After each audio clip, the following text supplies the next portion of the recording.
Today we're going to be looking at the Veto Pro Pack TP-LD Blackout. I do residential maintenance and this is my on-call bag. The front flap, I like to carry electric tape and Teflon tape. I like to carry a Phillips screwdriver, flathead screwdriver, Klein 11-in-1 ratchet screwdriver, a smaller flathead screwdriver, multimeter. This is an open fork type made by Deal. Carry Klein side cutters, Knipex pliers wrench, Weehaw needle nose pliers,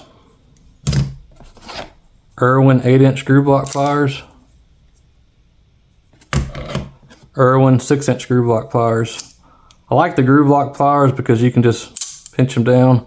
A lot of people carry the Knipex Cobras, but I'm kind of just used to the Irwins. I've been using them for quite a while.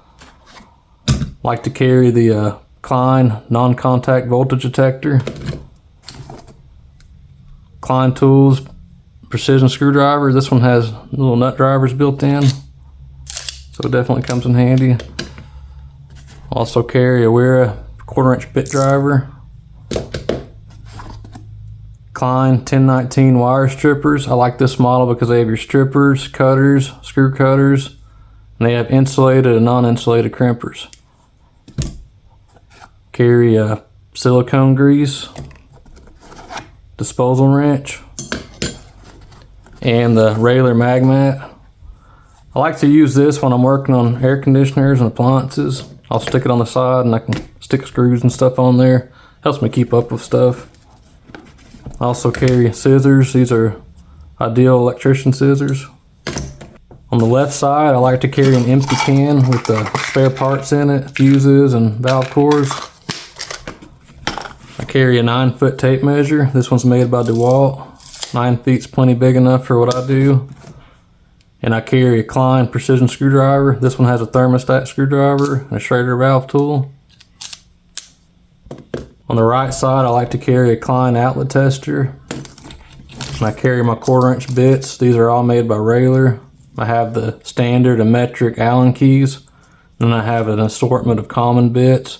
And these are all 1/4-inch drives, so I can use them with my Klein 11-in-1 or my Wera bit driver. And in the back compartment, I like to carry zip ties and the leads for my multimeter. I also have a little bit of extra space in here so I can throw parts in there for specific work orders. The other thing I like about this tool bag, it has a little hanger strap right here. So if I need my impact, I can actually just hang it right there. And that's how I'll carry it a lot of times. It'll just hang there. So that was my loadout and some of the tools I like to carry. But we're going to take a quick look at the actual TP-LD itself without any tools in it and show you a few of its features. This is a hard bottom tool bag. Also has a tape clip. Has side storage, D-rings on both sides. Same thing on this side, another tape clip. And the actual handle is removable. You can actually take that off if you want to. On the inside, you got Velcro and a zipper on either side. These are YKK zippers. Oh yeah, and the front pouch right here. This little front compartment pulls down, has a button that keeps it secure, so you can use it like this or pull it down. Has little slots in there to put bits in. A hanger hook, it's adjustable. And this is a V-swap bag, so these panels are customizable. When they're in there pretty good. They have very strong Velcro, but you can actually go on the website and buy different panels for different needs. The front panel, it's removable as well. And they do make blank panels, so you can use this for bulk storage. But again, this is the Veto Pro Pack TP-LD. If you like the video, please like and subscribe. Thanks for watching, guys.